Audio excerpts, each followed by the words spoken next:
በጣም ጥሩ ነው። ምክንያቱም አንድ መልስ የለንም እንድናስብ ስለሆነ አስቸጋሪና ውስብስብ የምናደርገው ጥያቄውን እ፣ ያ ለምንድን ነው አሁን እነዚህ የሶሻል ሚዲያ ጋዜጠኞች እንዳንድ ቃል አቀባዮች እና ኢሞሽንን ሞቢላይዝ ለማድረግ ስሜትን ሞቢላይዝ ለማድረግ ሲሉ የሚጠቅሱት ነገር በኋላ ማናልፈው እንቅፋት አስቀምጦብን እንዳይሄድ ነገሩ ምን ያህል ውስብስብ እንደሆነ ለማሳየት እ፣ እዚህ ህልውና አደጋ ላይ የጣሉን አስተሳሰቦችና መዋቅር የሆኑ አካላት ምን ያህል አደገኛ እና ግን በባዶ ነገር እንዴት ኃይል እንዳገኙ በባዶና በክፉ ነገር ኃይል እንዳገኙ እንዲታይ ነው ይህን ጥያቄ የምንጠያየቀው እንጂ ነጠላ መልስ በዚህ በተወሳሰበ ሀገር ውስጥ እንዳልከው ፍሬም ኦፍ ሪፈረንሱ ማዕቀፉ መሰረታዊ የነበርንበት ማዕቀፋችን በጠላቶቻችን ተቀይሯል።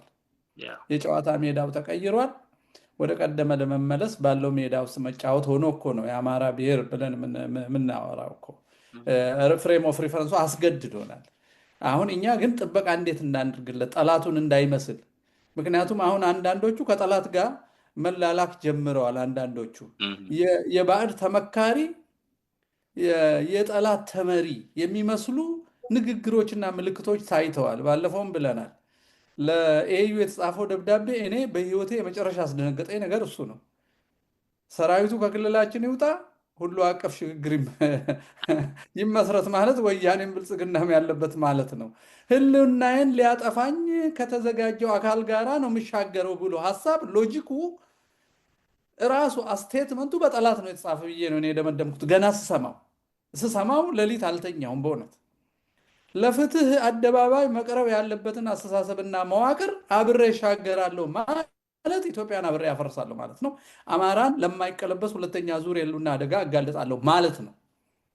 ይሄን ደግሞ ህይወቱን እየሰጠ ፋኖ አይልም፣ ሌሎች ናቸው ያሉለት ይሄንን ብዬ ነው እኔ የገመትኩት ያን ጊዜና ለዛ ነው ከባድ መሆኑን ለማንሳት እንጂ አንድ ጥያቄ መልስ እኛም የለንም፣ ግን አብረን ማሰብ አለብንና አንተነህ በዚሁ ላይ አሸጋጋሪ ነው የምታደርግልን እዚህ ውስጥ በጣም እንዳንቆይ። አሁን እንግዲህ እንዳውም ጥሩ ቋንቋ አመጣልን። ፍሬም ኦፍ ሪፈረንሱ የማሰቢያ ማዕቀፋችንና አስተሳሰባችን አሰላለፋችን ተቀይሮብናል።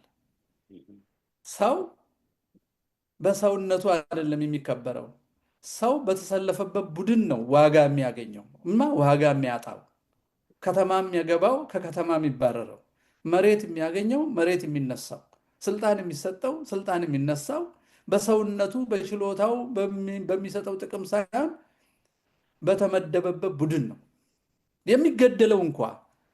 አሁን ይሄንን ያዝና እስቲ ሰው ሰውነቱ ጠፍቶ በቡድን ውስጥ በጠፋበት ሀገር ውስጥ ዲሞክራሲ የሚባል ቋንቋ ትርጉም አለው ወይ? ምርጫስ ምረጥ ብትለኝ እኔ ቡድኔን ነው የምመርጠው ወይስ ሀሳብ ነው የምመርጠው? ሀሳብ የተሸከመ ከቡድን በላይ የሆነ መሪ አገኛለሁ ወይ? ማንን ነው የምመርጠው? እና የህልውና ተጋድሎ እነዚህን ሁሉ ነገሮች እነዚህ ሁሉ ስለሆኑ አደጋ ያመጡበት እነዚህን ሁሉ ነገሮች በእውቀት በማስተዋል ደረጃ አስቦ ቀምሮ ሁሌ የሚሻሻል ቢሆንም ቢያንስ መሰረታዊ ጽሁፎች እና ሰው የሚያስተምርበት ነገር ሊኖረው ይገባል ብዬ ስለማስብ ከሱም ጋር እያይዘ እንዳው ምርጫ ዲሞክራሲ የሚባሉ ነገሮች በኋላ ከርዕያችን ጋር ምናልባት እናገናኘው ይሆናልና ብዝሃነትንም የህልውና ትግልንም እና ቡድናዊነትንም አያይዘ ፍሬም ኦፍ ሪፈረንሱ ተቀይሯል የሚለው ወስደን ብዝሃነት በአንድነት አንድነት በብዝሃነት ውስጥ የግድ ህይወት ነው የሚለውን የመጀመሪያዎቹን እህቶቻችን የሰጡን ወስደን በዚህ አውድ ውስጥ እስቲ ያንተን ሀሳብ ስጠን። አመሰግናለሁ መምህር።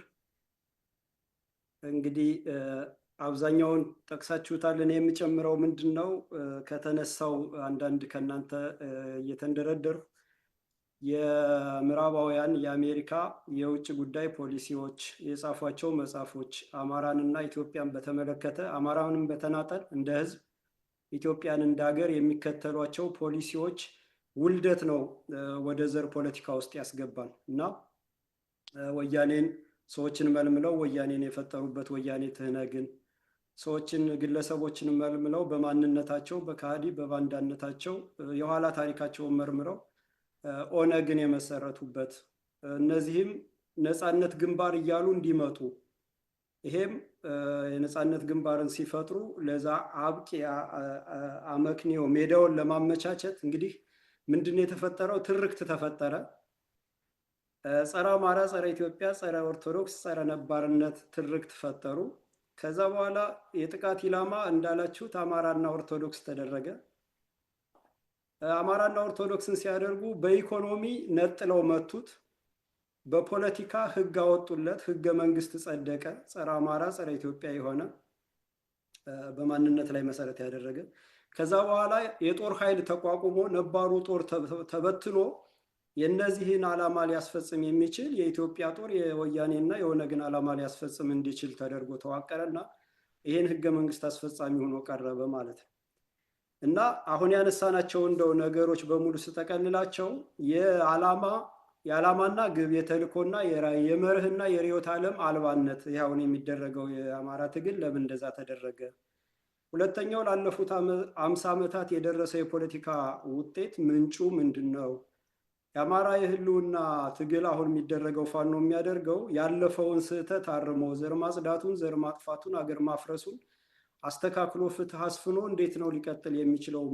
ምን ያሳየው ያቀረበው ነገር አለ የሚለውን ሁሉ ስናይ እነዚህ መነሻዎቹ ከውጭ የሚመጡት አስተሳሰቦችና ኢትዮጵያን በማፍረስ የኢትዮጵያን ሪሶርስ የተፈጥሮ ሀብትና አካባቢውን ቀይ ባህርን ለመቆጣጠር ያስችለናል፣ ስለሆነም ኢትዮጵያ በማያባራ ቀውስ ውስጥ መግባት አለባት፣ የቀውስ ምድር መሆን አለባት የሚለው ሲፈጸም፣ ሁለተኛ አማራና ኦርቶዶክስ የጥቃት ኢላማ ሲደረጉ ኦርቶዶክስም ራሷን እንዳትከላከልና እንዳታድን መሪዎችን ቀየሯቸው ማለት ነው። የቤተ ክርስቲያን አስተዳዳሪዎች፣ የሲኖዶስ አባላት ለዚህ አስፈጻሚ እንዲሆኑ ተመቻቹ። ትክክለኛ ለእምነት የሚቆሙ መነኮሳትና ጳጳሳት ተመረዙ፣ ተገደሉ፣ ተሳደዱ። አማራም ራሱን እንዳይመክት ሀሳቢዎቹ እንዲሳደዱ፣ ምሁሮቹ የጥቃት ኢላማ እንዲሆኑ፣ እንዲዋከቡ፣ መሪ እንዳይፈጥር፣ ድርጅት እንዳይፈጥር፣ ሚዲያ እንዳያቆምና እንዳያነቃ ራሱን መሆን እንዳይችል ተደረገ ማለት ነው። ስለዚህ የአማራነትን ሀሳብ ይዞ ሲመጣ ኢሚዲየትሊ የጥቃት ኢላማ ይደረጋል። የጥቃት ኢላማ የሚደረግበት ምክንያት ዱርዬ ሂዶ ሊመተው ይችላል፣ በመኪና ሊገጭ ይችላል፣ ከስራ ሊባረር ይችላል፣ ከሀገር እንዲሰደድ ሊደረግ ይችላል። በምንም አይነት መንገድ ያስፈጽሙታል ማለት ነው። እና በዚህ ልክ ስንመጣ አሁን የማንነትን መሰረት ያደረገ ነገድን መሰረት ያደረገ አስተሳሰብ ይዘው የመጡት ወያኔ፣ ትነግና ኦነግ ከውጭ የመጣ ነው፣ ከላይ ወደ ታች የወረደ ነው። የትግራይ ህዝብ ፍላጎትና የትግራይ ህዝብ ምኞት አይደለም። የኦሮሞ ህዝብ ፍላጎትና የኦሮሞ ህዝብ ምኞት አይደለም። እነዚህን የምጠራቸው አሁን በኢትዮጵያ ፖለቲካ ውስጥ አማራ፣ ትግሬና ኦሮሞ ብቻ ገነው ስለሚወጡ ነው። ሌሎች በዚህ ውስጥ የሚጨፈለቁና የሚዋጡት ስለተደረጉ ማለት ነው። እና የትግራይ ህዝብ የወያኔን ርዕዮተ ዓለም እንዲቀበል መጀመሪያ የጥቃት ኢላማ የተደረገው ለምን አይሆንም፣ አያስኬድም፣ አያዋጣንም ያሉት ናቸው የተመቱት ማለት ነው።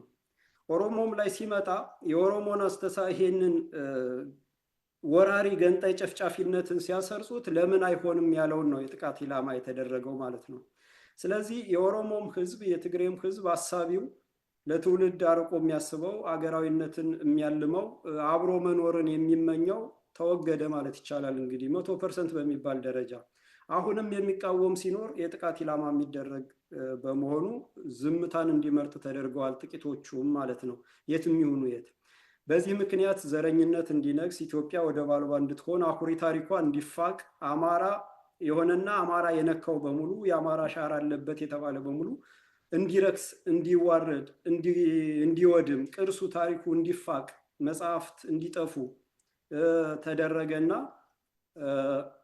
በዘራቸው ዘራችን መታወቂያችን ላይ እየተጻፈ በዛ አገልግሎት እንድናገኝ፣ አማራ ሲባል እንዲነፈግ፣ ኦሮሞ ሲባል ከፊት፣ ድራማም ዘፈኑም ተውኔቱም ምኑም ሲሰራ ይሄን መሰረት አድርጎ እነ ጥላሁን ጉግሳ የሚሰሩት ድራማ አማራ የቤት ሰራተኛ፣ ዘበኛ፣ የሀገር ሽማግሌ አቶ ጉግሳ፣ ባለሀብት አቶ በረሄ እያለ ነው የሚሰራው። እና አሁንም የሚሰራው ተውኔት በሙሉ ይሄን ትርክት ሊያስፈጽም ተደርጎ ዲዛይን ተደረገ ማለት ነው። ስለዚህ አሁን ተወደደም ተጠላም እንግዲህ ይሄ ነገዳዊነት ብሔርተኝነት ተብሏል። በተለመደው ቋንቋ ብሔር ማለት እንግዲህ አገራዊ ነው ትክክለኛ ቋንቋው፣ ግን ተቀየረና የኢትዮጵያን ሉዓላዊነት ነጥቀው ሉዓላዊነትም በዘር ለተደራጀ ክልል ስለሰጡ ኢትዮጵያ እንድትፈርስ ስለታቀደ ሉዓላዊነት ለትግራይ ክልል፣ ሉዓላዊነት ለኦሮሚያ ክልል፣ ሉዓላዊነት ለሌላው ስለተሰጠ ኢትዮጵያን ሉዓላዊነቷን የነጠቋት መጀመሪያ። ከዛ ዳር ድንበሯ እንዲረክስ ተደረገ ማለት ነው። ከዛ በኋላ የመኪና ታርጋ ሳይቀር እድርና ቁብ ሳይቀር በዘር እንዲደራጅ ተደረገ ማለት ነው። ኢትዮጵያን አስተሳስረው የያዙ ገመዶች ተበጣጠሱ ማለት ነው። በዚህ መልክ 3 ትውልድ ተፈጠረ። በዚህ በሐሰት ትርክት ማለት ነው። አማራ ጠል፣ ኢትዮጵያ ጠል፣ ራሱን ጠል፣ ነባር የሆነን ነገር ሁሉ የሚጠላ በራሱ ማንነት የቀውስ የራሱ የማንነት ቀውስ ውስጥ የወደቀ የውጭ ናፋቂ የሆነ እንዲሆን ተደረገ ማለት ነው። በአመታት ነው ይሄም የተሰራ። ጀርመን ስኩል፣ ጣሊያን ስኩል፣ ፈረንሳይ ሊሴ ገብረስላሴ እየተባለ ዊንጌት ምናምን እየተባለ የገቡት ትምህርት ቤቶች ራስ ጠል ትውልድን ያፈሩት እንጂ ሀገሩን የሚወድ ለትውልዱ ለወገኑ የሚቆም ትውልድ አይደለም ያፈሩት። የመደብ ልዩነት ነው የፈጠሩት። በግል ትምህርት ቤት የተማረ በመንግስት የተማረ እየተባለ ማለት ነው። እና የዛ ሁሉ ውጤት ተደመረና ዛሬ ኢትዮጵያ የሚል የለም። ወጣቱ ሲገናኝ ምንድነው ትግሬ ነህ፣ ኦሮሞ ነህ፣ አማራ ነህ የሚባባል። ስለዚህ ይሄንን አሁን የመጨረሻ ጥፋት ላይ ስላለን መስቀለኛ መንገድ ላይ ስለምንገኝ አማራ እንደ አማራ ደግሞ የህልውና ትግል ላይ ነን። የተለያየ ትርጉም ይሰጡታል። ሳር እየሰነጠቁ የፈለጉትን ያደርጉታል። ትላንትና ሲገሉን ሲያስገድሉን የነበሮች ዛሬ አዳኝ መስለው ይመጣሉ። መንግስቱ ኃይለማርያም ኦሮሞ በመሆኑ ደስተኛ ነኝ፣ አማራ ባለመሆኑ ደስተኛ ነኝ ብሎ መጽሐፍ የጻፉት እነ ሻለቃ ዳዊት ሁሉ መጣው አዳኝ ሆነው ይሰለፋሉ ማለት ነው። እና ይሄ የፈጠረው እንትን እነዚህን አጥፊዎች አዳሃሪዎችን አጎልብቶ አማራን ማርከስ፣ የአማራን ማዋረድ፣ የአማራን ባህል መፋቅ፣ አማራን መሳደብ፣ የኢትዮጵያ ኦርቶዶክስን ማርከስ የሀብት ምንጭ እንዲሆን፣ የስልጣን ምንጭ እንዲሆን፣ ሐውልት እንዲገነባላቸው ሁሉ ተደረገና የኢትዮጵያ ኦርቶዶክስ ተዋህዶን ትናዳለች ጌታ ነግሮኛል የሚል አንድ ምናምንቴ የሆነ ልጅ ዛሬ ሀብታም ነው፣ ከበርቴ ነው። በእነ አብይ አህመድ በዚህ በኦሮሞማ መሪዎች ማለት ነው፣ በወራሪዎች፣ በጨቋኞች፣ በዘር አጥፊዎች መሪ እንዲህ አይነት ሀብት ምንጭ እያገኙ እንዲሆኑ ተደረገ። ስለዚህ የአማራ ብሔርተኝነት እንግዲህ ባለው ቋንቋ ነው የምጠቀም። ብሔርተኝነት ነገዳዊነት የሚለው ብዙ በህዝቡ ዘንድ ስላልሰረጸ የአማራ ብሔርተኝነት፣ የትግሬ ብሔርተኝነት፣ የኦሮሞ ብሔርተኝነት ውልደትን ስናይ የትግሬም የኦሮሞም እንደገለጽኩት ከላይ ወደ ታች የወረደ ነው። ከውጭ የመጣ ተቀድቶ የመጣ ነው። ለንደን ላይ ቡራኬ ሲሰጡ ሻቢያ ወያኔና ወነግ ነው የተጠሩት። ከመቶ ምናምን ሚሊየን ህዝብ ከኢትዮጵያን ከምታክል ሀገር እነዚህ ሰዎች ተመርጠው ሲሰጡ ሻቢያ ኤርትራን ይዞ ሀገር እንዲሆን፣ ኦነግና ወያኔ በዘር ላይ የተመሰረተ ፌዴራሊዝም አማራን ጥቃት ኢላማ ያደረገን መጨረሻው ምን እንደሚሆን እየታወቀ ነው ቡራኬ የተሰጣቸው ማለት ነው። በማን? በአሜሪካኖች። እነዛ መጣው ተግባራዊ ሲያደርጉት ዛሬ ላይ አማራ በማንነቱ ሲጠቃ ኢትዮጵያ እያለ በየሁሉም ሲገፋ ኖረና አማራ ነኝ ብሎ ቆመ ማለት ነው። ስለዚህ አንበሳን ለመግደል የሚሄድ አንዳዳኝ እንደ አንበሳው ካላሰበ አንበሳውን መግደል አይችልም። አንበሳውን ለመግደል እንደ አንበሳው ማሰብ አለበት። ስለዚህ ሊያጠፋን የተነሳን አጥፊ አስተሳሰብና አጥፊ ድርጅት ለማጥፋት እንደነሱ ማሰብ አለብን ማለት ነው። እኛም አማራ ነን ብለን በሴታችን በአማራነታችን በአኩሪ ታሪካችን እንቆማለን ማለት ነው።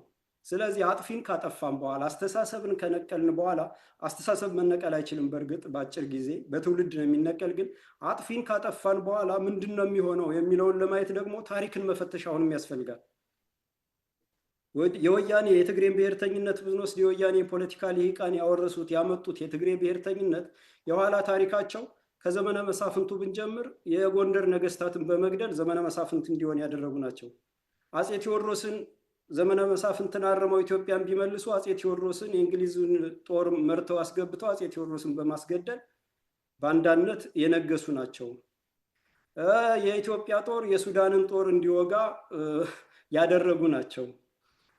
በጣሊያን በአድዋ ጦርነት ጊዜ ኢትዮጵያውያን ወራሪን ለመመከት ሲዘምቱ ማናቸው ራስ ስብሐትና ደጃዝማች ማን የሚባሉ ሰውዬ አምባላጌ ላይ የኢትዮጵያን ጦር የወጉ ናቸው፣ በራስ መኮንን የሚመራን። ከዛም በኋላ ከ40 ዓመት በኋላ ጣሊያን ተመልሶ ሲመለስ የአፄ ዮሐንስ የልጅ ልጅ ኃይለ ሥላሴ ጉግሳ የሚባል 20 ሺህ ጦር ይዞ ለጣሊያን በማደር አሁንም ኢትዮጵያን ያስወጋ ለ5 ዓመቱ ውድመት ምንጭ የሆኑ ናቸው። እና ታሪካቸው በአንዳነት ነው። አገር መካድ ኢትዮጵያን ማድማት፣ ኢትዮጵያን ለማፍረስ፣ አማራን ማጥፋት ነው ታሪካቸው ማለት ነው። የዛ ልጆች ናቸው አሁንም በፖለቲካው የቀጠሉት ማለት ነው። የኦሮሚያንም ብንወስድ ይሄ ነው።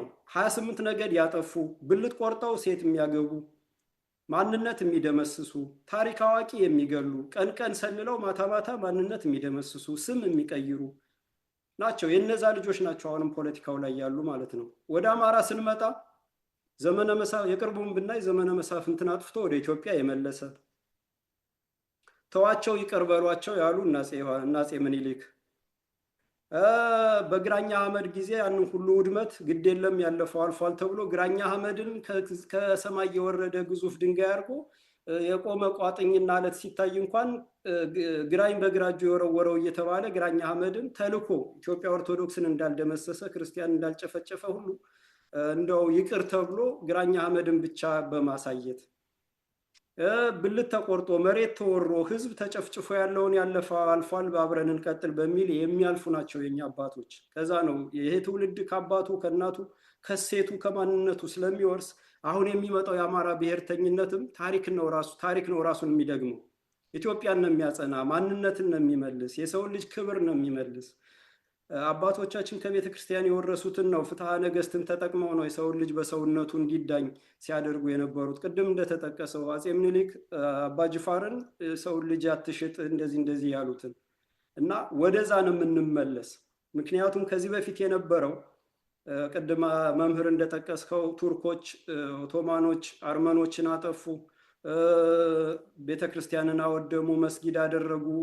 ያ ሁሉ ተዳፍኖ ቀረ። በወቅቱ ሚዲያው አልነበረም፣ ምኑም አልነበረም እና ዓለም ትረሳለች ተብሎ ነው ዛሬም አማራና ኦርቶዶክስ ላይ የተዘመተው። አሁን ግን አይረሳም፣ ዘመኑ ተቀይሯል። ዛሬ በአንድ ኮርነር ላይ የተደረገው በሌላኛው ኮርነር በተመሳሳይ ሰዓት የሚሰማበትና የሚታወቅበት ስለሆነ ትውልድ ደግሞ ከመከራውና ከበደሉ ተነስቶ ወደፊት በሰላም በመከባበር በመፈቃቀድ በፍትሃዊነት በእኩልነት እንዴት እንቀጥላለን የሚለው ነው ሊያግባባና ሊያስቀጥል የሚችል እንጂ ተመልሶ እኔ አማራ ነኝና ተበድያለሁና አሸንፌያለሁና ስልጣን ይዣለሁ ወያኔ በሄደበት ኦነግ በሄደበት መንገድ ይሄዳለሁ የሚል ካለ የጠላት ቅጥረኛ ነው። አሁን ከፊት እንዳሉት ማለት ነው። ከፊት ሆነው የፋኖን ትግል መርህ አልባ እንዲሆን፣ ዓላማና ግቡ እንዳይታወቅ፣ ግለሰቦች እንደ መርህ እንዲታዩ፣ ሲፈልግ መነሻችን መዳረሻችን የሚል ቅጥረኛ ሰርጎ እንዲገባ፣ በአማርኛ ክሮባት የሚሰሩ በፎቶ የጀገኑ በፕሮፓጋንዳ አርበኛ የሚባሉ ሰዎች እንዲመሩት ያደረጉት እነዚሁ ይሄ ስርዓቱ ነው። ከውጭ እስከ ውጭ ከአሜሪካ እስከ መቀሌ የተተበተበው ጸረ አማራነት ስርዓት የወለዳቸው ናቸው እንጂ ፋኖን አይወክሉም፣ አማራን አይወክሉም። እያንዳንዱ ፋኖ ዛሬ ንጹህ ፋኖ ቢጠየቅ አማራ የሚባለው ቋንቋ ራሱ አፍ ውስጥ አይመጣም፣ ኢትዮጵያ ሀገሬ ነው የሚለው እና ጥቂቶች ሚዲያውን የተቆጣጠሩት የሶሻል ሚዲያውን የተቆጣጠሩት ቅድም አንተ እንዳልከው ለአፍሪካ ህብረትም ሆነ ለምዕራባውያን ጩሁ ለምናምን ጩሁ የሚሉት እነዚህ አጥፊዎች ናቸው። ሚዲያው የሚያቀርባቸው ሚዲያው ቦታ የሚሰጣቸው በገንዘቡም በምኑም የነገሱት የጠላት ቅጥረኞች እንጂ የአማራንም ሆነ የፋኖን ፍላጎት ምኞትና ዓላማ የሚወክሉ አይደሉም። ይሄንን ግምት ውስጥ ማስገባት አለብን። ሌላው ደግሞ ሁሉም በያለበት ኢትዮጵያዊ ኢትዮጵያ እንደ ኢትዮጵያ ካልቀጠለች ማንም ብቻውን መኖር እንደማይችል አውቆ አንዱ ጠፍቶ ሌላው ሀገር መመስረት እንደማይችል ተረድቶ ሌላውን በማጥፋት በሌላው አጽመርስት ላይ በአማራ አጽመርስት ላይ ታላቋን ትግራይ እንገነባለን የሚባልን ቅዠት ከንቱ እንደሆነ ትግሬም ቢሆን የሚያምርበት በኢትዮጵያ ተንቀሳቅሶ ነው እንጂ እዛ ድንጋይ ላይ ቁጭ ብሎ ብቻውን ሀገር መሆን እንደማይችል አውቆ የሌላው ሞት የኔ ሞት ነው፣ የአንዱ በደል የኔ በደል ነው ብሎ ሁሉም ለእውነት መቆም አለበት። ሁሉም ጠጠር መወርወር አለበት። ከአማራ ብቻ መጠበቅ የለበትም። አማራ ወደደም ጠላም ህልውናውን ለማዳን ሲል የፖለቲካ ስልጣኑን መጨበጥ 4 ኪሎን መቆጣጠር ለምርጫ የሚቀርብ አይደለም፣ ግዴታ ነው። ይሄንን በምንም አይነት ዋጋ ያደርገዋል። ግን ሌላው ራሱን ለማዳን አካባቢውን እንትን ለማድረግ ለታሪክም ይሄንን ጠጠር ወርውር ያለው ለማለት ለፍትህ የኦሮሞ ወጣት ለመብትና ለፍትሃዊነት ለመብትና ለጥቅሙ ትግል ሲወጣ በስናይፐር ግንባሩ ሲባል በወያኔ አማራ ጎንደር ላይ የኦሮሞ ደምደሜ ነው ብሎ የቆመው እያንዳንዱ የሞተውን አውቆት አይደለም፣ ተጋብቶ ተዋልዶ ምናምን የሚባለው አይደለም። የፍትህ ጉዳይ ነው፣ ነግበኔ በሚል ጉዳይ ነው። ፍትህን የጠየቀው። የኦሮሞ ደም ደሜ ነው ያለ። አጭበርባሪ ባንዳዎች፣ ወራሪዎች፣ ብአዴን፣ ወያኔ፣ ኦሮሞማ፣ ኦነግ ምናምን የሚባሉት ግን ያንን ነጥቀው ኦሮማራ የሚባል ፍልስፍና አምጥተው ነው ትግሉን የነጠቁት። ስለዚህ ፍትሐዊነት በእያንዳንዱ አማራ ውስጥ ነው ያለ እና ያ ነው የሚሆነው። አማራ ማንነቱን ያስከብራል። ሁሉም ግን ምን አደረግኩ በዛን ወቅት በዛ አማራ በጅምላ በሚጨፈጨፍበት በድሮን በገበያና በቤተክርስቲያን ላይ በሚጨፈጨፍበት ወቅት ምን አደረግኩ ለሚለው ታሪክ መልስ ለመስጠት ሁሉም የሚችለውን ጠጠር መወርወር አለበት እንጂ ታሪክ ራሱን ነው የሚደግም። ሰው የሌለውን አይሆንም፣ የማያውቀውን አይሆንም። የአባቱን የእናቱን ነው የሚወርስ። የአማራ ያሁን የህልውና ታጋዮች የእናት የአባታቸውን የአያት ቅድመ አያቶቻቸውን ማንነት ስለሚወርሱ ኢትዮጵያን መልሰው ወደ ነበረ ክብሯ ወደ ፍትሐዊነቷ ነው የሚመልሷት። ይሄ ነው ያለው ግንዛቤ ብዬ ነው የማስረዳው። አመሰግናለሁ። ጥሩ ነው። አንተ እግዚአብሔር ይስጥልን። ባለፈው ሳምንት አንስተነዋል። የዚህ ታሪካዊ ጂን ብዬ እኔ አረበ ሳይንስም አለ፣ ይሄ ኤፒጀኒክ ምናምን የሚባል ነገር አለ። ሰው በታሪክ የሚወርሰው ነገር አለ፣ እንደ ሴት ሆኖ ከውስጡ የማይነቀል እሱ ዋስትናችን ይሆናል ነው። ይሄንን አሁን በአቶ አንተና አንደበት የተነገረውን ሌሎቻችሁ የምታስቡትን በመርህና በጽሁፍ አስቀምጦ ከዚህ ወዲህ ነው የምንሄደው። ቅድም ስንነሳ ያልነው መንገዳችን ይሄ ነው። መንገዱ ላይ በዚህ መርህ ነው የምንሄደው። ወደባችን ያ ነው። ወደቡ ላይ ስንደርስ እንዲህ ነው የምንኖረው ብሎ እሴቱን፣ ርዕዩን፣ መርሁንና ጎዳናው ላይ የሚመራውን የመሪ አይነት ደግሞ ተናግሮ ይሄን እውነት፣ ይሄን ሰብአዊነት፣ ይሄን የትውልድ ተስፋ ሁሉም ይጋራው፣ ሁሉም ይምጣና ለጠላት መሳሪያ መሆኑን አቁሞ በአማራ የህልውና ትግል ላይ ይሳተፍ ብሎ ጥሪ ለማድረግ እንዲህ አይነት ግልጽ የሆነ የተጻፈ ሁሉም የሚናገሩት ከየሶሻል ሚዲያ የማይቀነጨብ ግን በጽሁፍ የሚጠየቁበት ነገር ለምንድን ነው የማይሰጡን? እስቲ ወንድሞቻችን እንዲሰጡን ለምንድን ነው የማይገፋፉት የሚለውን ትግሉ ውጣ ውረዱ፣ መበታተኑ፣ መዋከቡ፣ ጊዜ ማጣቱ፣ ችግሩ በየአካባቢው በድንገት መብቀሉ ሁሉ ምክንያት ይሆናል። ይሄ ግን በቂ ጊዜ የወሰደ ይመስለናል እና እሱ ላይ አስተያየት መስጠት የሚፈልግ መስጠት ይችላል። ግን እኔ አሁን ዶክተር አበባና ጽጌረዳ ጋር መመለስ አለብኝ። ለምንድን ነው እስካሁን እኛ መጀመሪያ ስለሰጠናቸው የምንናገረውን ሰምተው የሚሉት ነገር ይኖራቸውና እንደው ሁለት ደቂቃ እስካሁን ከተናገርነው እናንተ ይሄን ብንል ሞር ደግሞ ይጎላል የምትሉትን ብትነግሩን። ስፔሲፊክ ጥያቄ አይደለም። ከእናንተ ኋላ የተናገሩት ወገኖቻችን ላይ ተመስርታችሁ አጠር ያለ አስተያየት ብትሰጡንና የሚቀጥለው ጥያቄ ጋር ብንሄድ። ወይዘሮ ጽጌረዳ አንቺ ጀምሪ። ግድ የለም እኔ በጣም ብዙ ነገር ነው ያለብኝና አንቺ ጀምሪ። እሺ፣ መቼም በጣም አመርቂና ብዙ ትምህርትን ያዘለ አስተሳሰቦች ከሁላችሁም ፈልቀዋል። ችግሩን እናውቀዋለን። ሞስሊ መፍትሄው ላይ ነው ሁልጊዜ ያው ያለው ችግር እና መፍትሄው እንደ ችግሩ ኮምፕሌክስ ስለሆነ ኮምፕሬሄንሲቭ የሆነ መፍትሄ ነው ሊገኝለት የሚቻለው።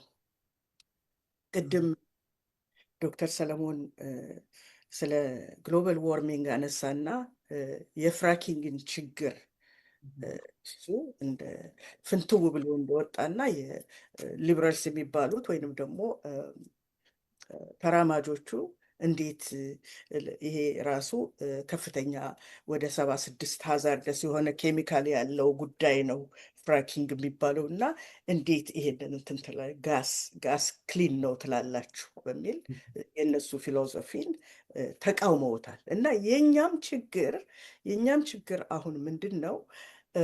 በመሰረቱ አንዱ ትልቁ በእኛ በኩል ያለው ጉድለት የተጻፈ ዳኪመንትድ የሆነ መመሪያ የኢትዮጵያ ታሪክ በጣም በከፍተኛ ደረጃ ሊሰራበት የሚገባ ነው። ትተውልን የሄዱት አሉ። ተክለ ጊዮርጊስ ያ የመሳሰሉት እና ትልልቅ መጽሐፎች አሉ ጳውሎስ ኞኞ እና እነዚህን በአማርኛ ነው ብዙዎቹ የተጻፉት።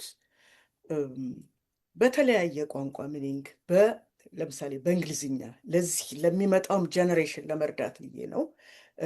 እና ደግሞ በወያኔ በኩል የዳሸቀው ኢትዮጵያዊነትን መሳሳት አንዱ ከአንዱ ላይ እንዲነሳ ተደርጎ አሁን ወንድሜ አንተነህ እንዳለው በአማራውና በኦርቶዶክስ ላይ ያተኮረ ጦርነት እንደተከፈተ እና ዛሬ አይደለም ኦርቶዶክስ ላይ ጦርነት የተከፈተው።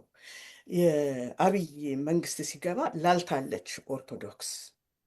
የኦርቶዶክስ ቅርሳ ቅርስ ታሪኮች፣ መጽሐፎች በየአገሩ በ20 አገራት ውስጥ አይደንቲፋይድ ሆነዋል የተሰረቁ እና ታሪክ አዋቂዎችን በመግደል የሃይማኖት አዋቂዎችን በመግደል እና የእሱን የአዲሱን አይዲዮሎጂ ወይንም ደግሞ ከፋፍለ ግዛን የመለሰ መንግስት ኢትዮጵያ ላይ አምጥቶ ሁለቱንም ስራ ላይ አውሏል። የ30 ዓመት ውጤት ነው ዛሬ የምናየው። ኦልሶ የ30 ዓመት ውጤት እና ያ ደግሞ መንገዱን ኦልሬዲ ኢንስቲቱሽናላይዜሽን ኦፍ ኤትኒሲቲ በሚባለው ረገድ ፍሬም አስይዞታል።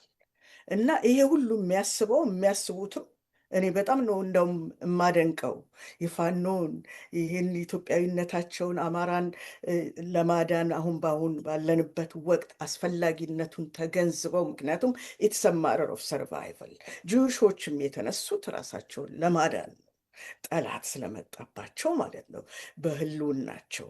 እና ስለዚህ የፋኖ መነሳት እስከ ዛሬ ስንጠብቀው የነበረው ነው። በነገራችን ላይ ለምንድን ነው ህዝቡ የማይነሳው? ለምንድን ነው ነው ተነስቶ ራሱን ለነፃነቱ የማይቆመው?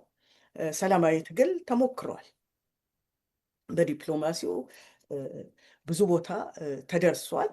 ፍሬው ያን ያህል ባይሆንም እና ነገር ግን የጦርነት ማንሳታቸው የፋኖ ትግል የነፃነት ትግል ነው፣ የማንነት ትግል ነው። ሌላውን ልውረር አይደለም፣ የራሴን መብት ጠብቁልኝ ማለት ነው። ዳስዋት የአማራው እያደረገ ያለው አሁን ያለው እየከፈለ ያለው እና ኢትዮጵያ ውስጥ በጣም ከሚያሳዝነኝ ፓርት ምንድን ነው ይሄን የመሰለ የወጣት ኃይል በጥሩ ቦታ ላይ ማዋል ስንችል ዴሞግራፊክ ዲቪደንት እያለን ከ35 ዓመት በታች ያለው 70% ነው የሚባለው እና ይህንን ኃይል በብዙ መንገድ ማሰማራት ስንችል የጦርነት ሰለባ ሆኗል። የኢኮኖሚክ ወንድሜ እንዳለ የኢኮኖሚክ የፖለቲካል ማግለል የመሳሰሉ ሁኔታዎችን ደርሶበት ግማሹ ከሀገር እየወጣ ነው የሚሄደው ከሀገር እየወጣ ዛሬ እንደውም በጣም ጸሎት፣ ነገ ሰንዴ ጸሎት ማድረግ ያለብን ነው። 65 ኢትዮጵያውያን በሳውዲ አረቢያ ውስጥ ቀርበዋል ሊታረዱ ኤክስኪዩሽን። በየቦታው እንደምታውቁት ሳውዝ አፍሪካ ውስጥ ይሄው የሚያስፈሩ ምን የሚያካክሉ እንትን መሳሪያ ይዘው ያው እኛ ላይ ኢትዮጵያውያን ላይ ያተኮረ፣ ምክንያቱም ኢትዮጵያዊ በሄደበት አገር ሰርቶ ለፍቶ ራሱን ያሻሽላል። ይሄ ደግሞ በእኛ ውስጣችን ያለ የተፈጥሮ ሀብታችን ነው። የኢትዮጵያዊ ፐርሴቨረንስ ጥንካሬ ማለት ነው። የአባቶቻችን የእናቶቻችን የአድዋን አሸነፉ ስንል ነጭ ገዝቶን አናውቅም ስንል ይሄ በሄዱበትም ደግሞ አበሻ ኢትዮጵያዊ ሀበሻ ማለት አይቻልም።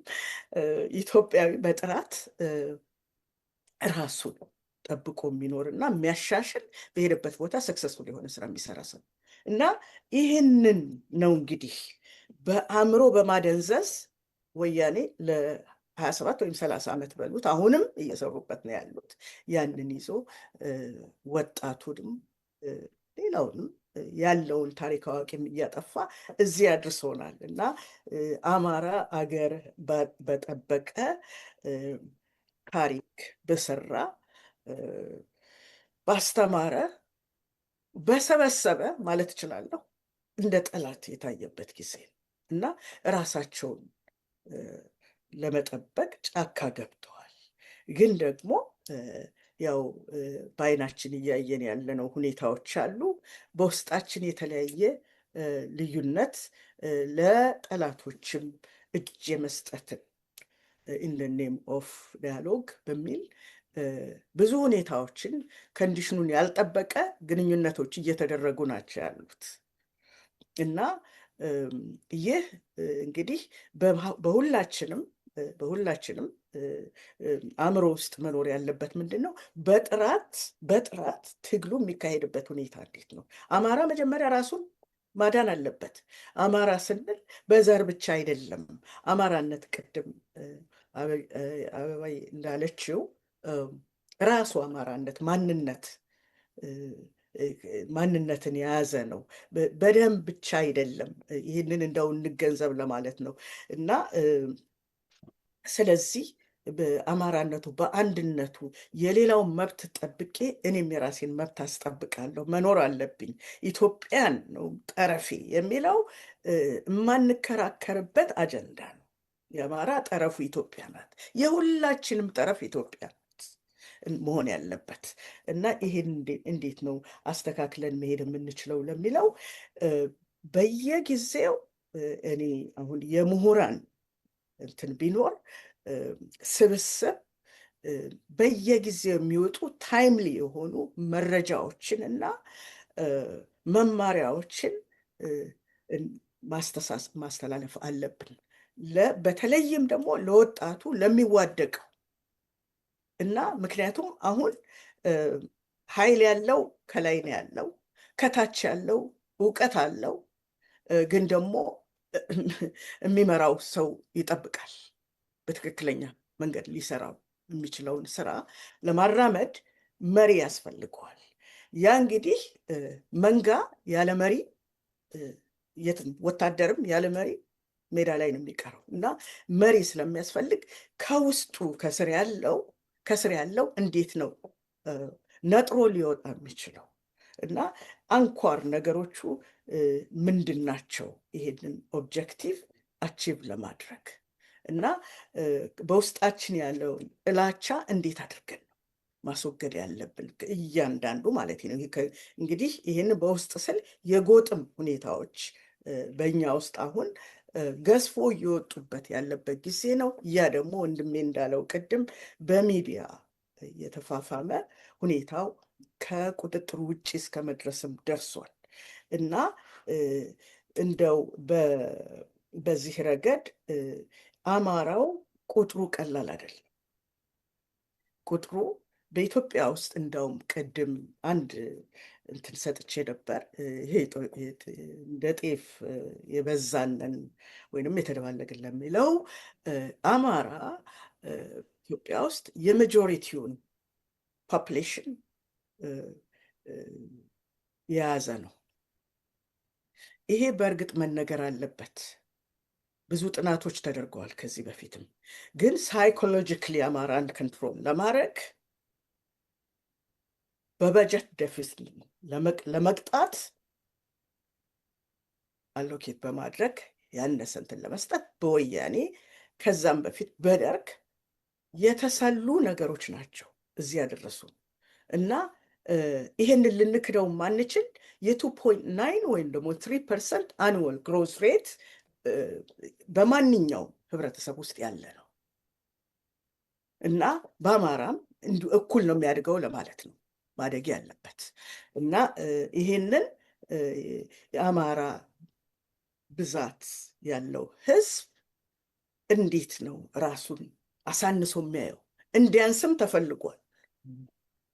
ተፈልጓል። በነገራችን ላይ አናሳ ብሔርን ሊሆን እናደርጋለን ብለው የተነሱ መሪዎች ናቸው እና ይህንን በራስ መተማመንን አበባ ሁልጊዜ የምትላል በራስ መተማመን ላይ የተመሰረተ አቋም እንዲኖረው አማራው እንኳን አገርን እንኳን ኢትዮጵያ ሌላም መምራት የሚችል ከነቋንቋችን የኢትዮጵያ አማርኛ የአፍሪካ ቋንቋ ይሁን እየተባለ የሚነገርለት እና ይህንን በራስ መተማመንን በራሱ ይዞ በየጊዜው የሚደረጉ በምሁራን ቅስቀሳዎች በአንድ አቅጣጫ እንዲመጣ አማራው እና በራሱ እንዲተማመን የሚሉትን ይዘን ከስር ያለው የፋኖ ይዘት እየደገፍን ወደፊት ማስኬድ ይገባል። ግን አንድ ሰው እምነት ሳይኖረው በራሱ ሳይተማመን የትም አይደርስም። የማርኬቲንግ ፊሎሶፊ ራሳችሁን ማታምኑበትን ዕቃ መሸጥ አትችሉ እና ስለዚህ ይህንን በራሳችን መተማመን በታሪካችን መተማመን እና ከሰራን ከጠነከርን አብረን ከቆምን ወደፊት የማንሄድበት ምክንያት የለም። አማራና ደግሞ የአማራ ሰፖርተሮች አማራን የሚደግፍ ኢትዮጵያዊነትን አንድነት የሚደግፍ ነው። ሌላ ቋንቋ የለው እና የኢትዮጵያ ጠንክራ መቆም የአማራ ጠንክሮ መቆም ማለት የኢትዮጵያ ጠንክሮ መቆም ነው። ያንን ደግሞ ጉራጌውም ይፈልጋል፣ ወርጁም ይፈልጋል፣ ደቡብም ይፈልጋል፣ ተከፋፍሎ ያለው ለማለት ነው እና ይሄንን ትግል የአማራን ትግል መደገፍ ማለት የኢትዮጵያንም አንድነቷን ጠብቆ ወደፊት የሚሄድ ነው እና እንደገና ኢትዮጵያን ክራይሲስ ውስጥ ባደረሰው መንግስት በሱ ችግሩ ሊፈታ አይችልም። ችግሩን ያመጣው መንግስት ችግሩን ሊፈታው አይችልም። በዚህ መተማመን ይኖርብናል። አመሰግናለሁ። እግዚአብሔር ይስጥልን።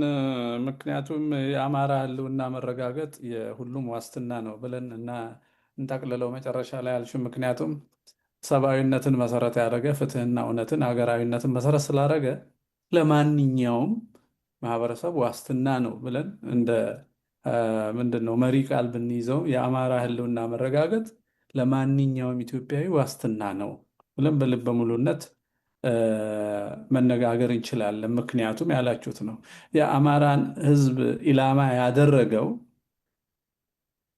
የፖለቲካ አስተሳሰብ ሌላውንም ሰው ማጥፋቱ አይቀርም ተራ በተራ አሰልፎ።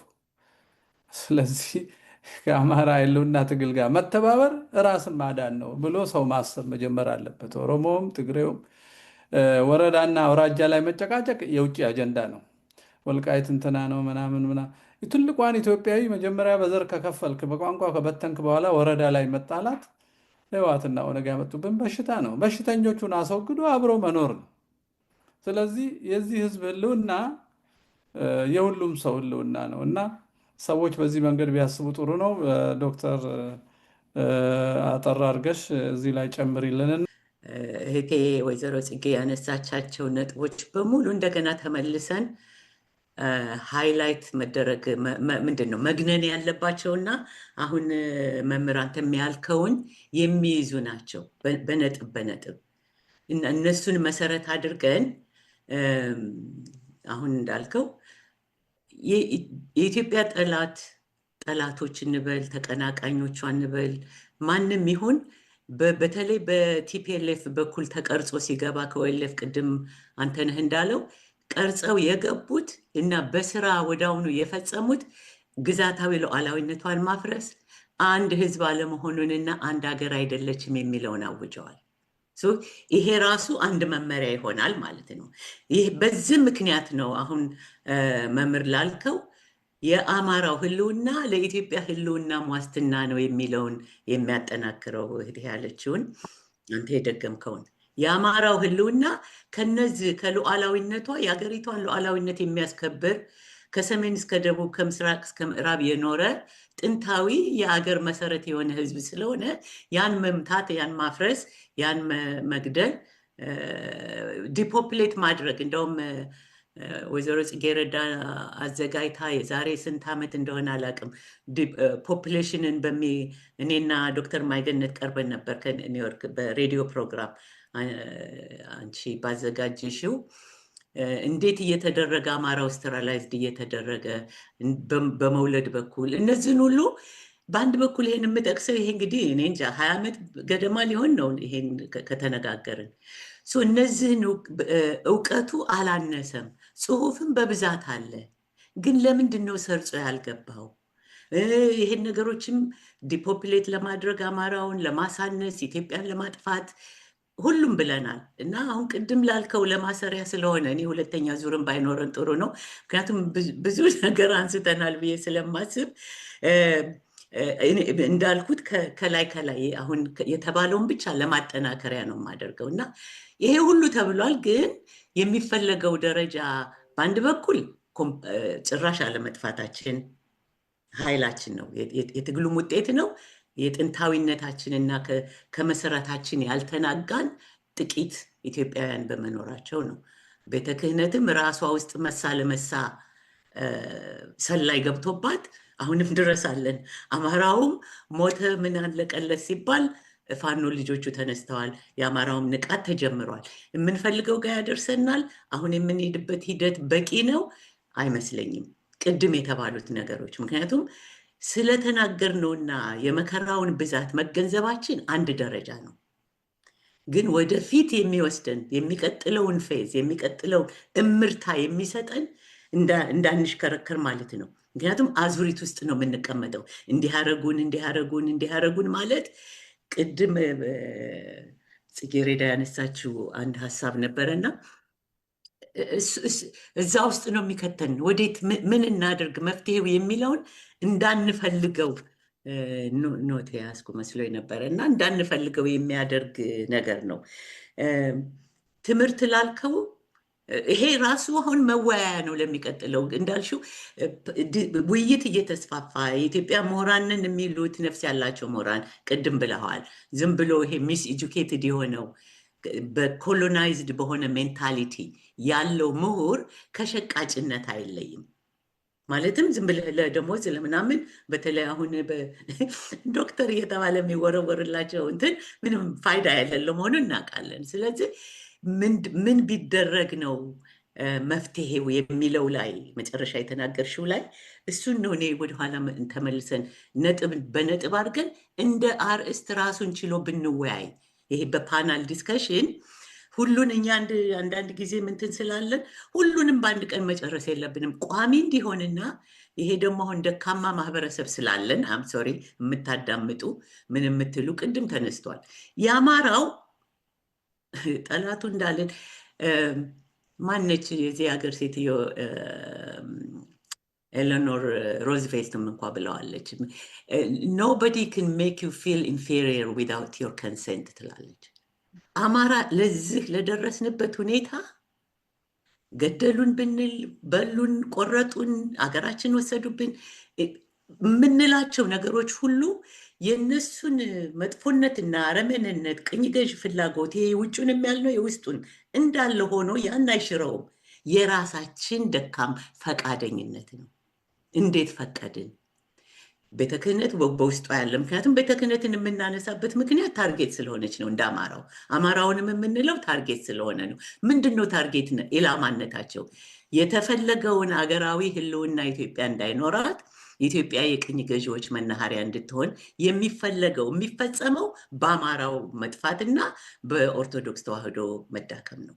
ለዚህ ነው የሚያደርጉት፣ ሌላ ነገር ኖሮን አይደለም። ስለዚህ ቅድም ፓናል ዲስከሽኑም ሆነ ጽሁፉ ብቻ ሳይሆን የትምህርት ስርዓቱ መቀየር አለበት። ምክንያቱም በግል ፕሮፓጋንዳ አልገቡብንም።